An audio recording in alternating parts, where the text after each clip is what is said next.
So when I graduated from college and became a teacher, I was so excited.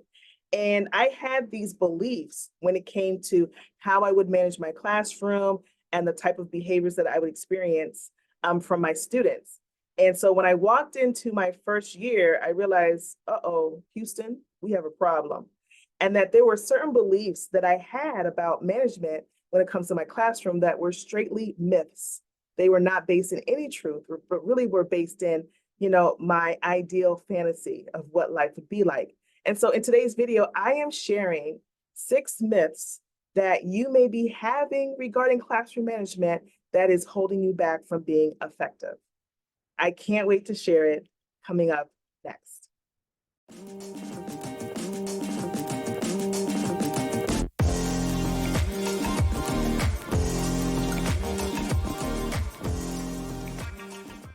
Hey, teacher friends, Michelle Holiday here. I'm a behavior strategist, and I help schools, teachers, districts, and organizations with systems and strategies to manage their classroom and their students with less stress and less struggle.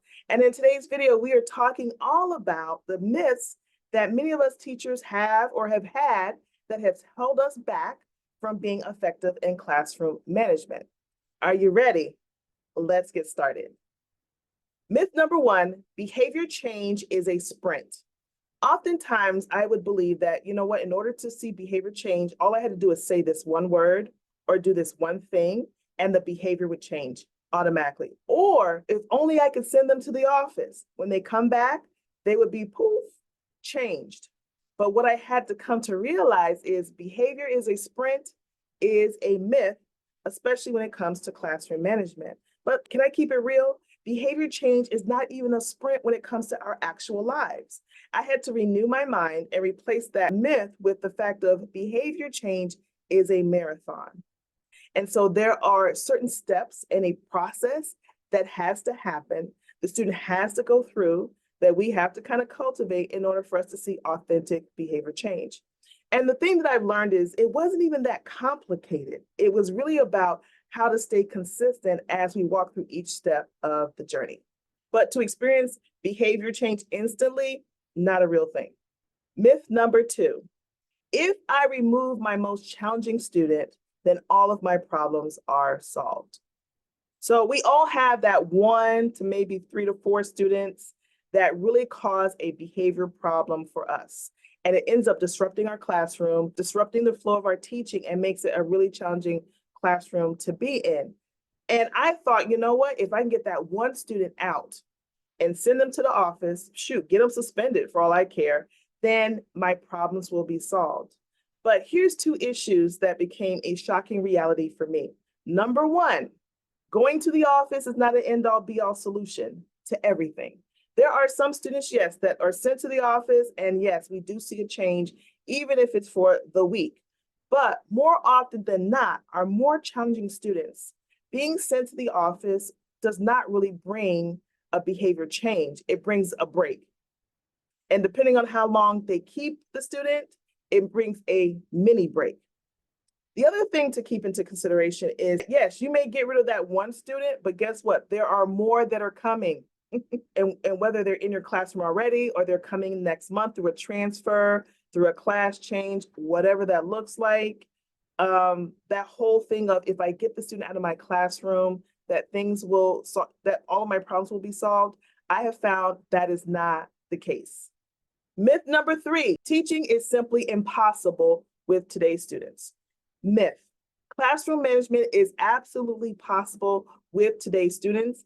I know that because teachers are currently doing that in the now, and I have done it for many years. And some of you are going to say, you know what, you don't know about today's children, today's COVID babies. These kids are different.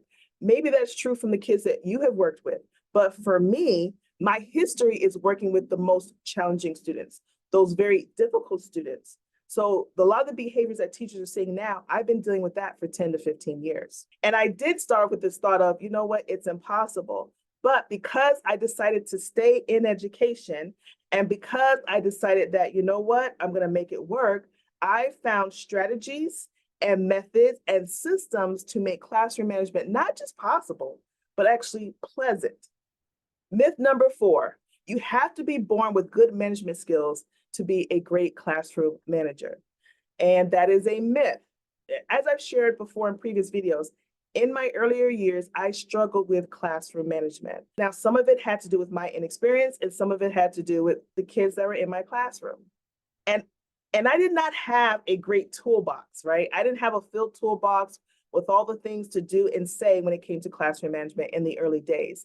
My toolbox was cultivated and it was customized for my personality, how I teach, but also for the needs of the students that I had coming in and out of my classrooms. So if you don't have the skills right now, you can gain the skills. It is very possible to not have skills in early days and gain those skills with time, intention, and practice. Myth number 5, do what you've always done and it'll all work out. Myth. Each year, each season, our students change. Why? Because society changes. And so what you've always done cannot be what you will always do, not if you want to be successful when it comes to classroom management. You are going to have to be an agent of change. You are going to have to reconsider how you do things, how you package things, your mindset about things, because life changes, our kids change, society changes. So you cannot do what you've always done. That's a myth. And let's be real, if you do what you've always done, you will get the results that you've always gotten. Myth number 6, classroom management is all about behaviors. It took me a while to understand that classroom management is not just about behaviors, it is a part of behaviors. And I actually use that term a lot because I know a lot of people think it's just about behaviors, but actually, true classroom management is about how you run your classroom. Everything down from the routines to the rules, to how you communicate, to the operational parts, to how you even do your back end work, i.e. grading papers and creating lesson plans. All of that actually is a part of classroom management. As I became more successful with managing student behavior, I began to see the other gaps in how I ran my classroom. And so I had to make changes so that my classrooms were running like a well-oiled machine. Classroom management is more than just behaviors. It's about how you run your classroom. There you have it, 6 myths about classroom management that I had to learn and evolve from. Hopefully, if you're new or even if you're seasoned, this will help. This will be a help to you to help you navigate and have a place of peace when it comes to managing your classrooms.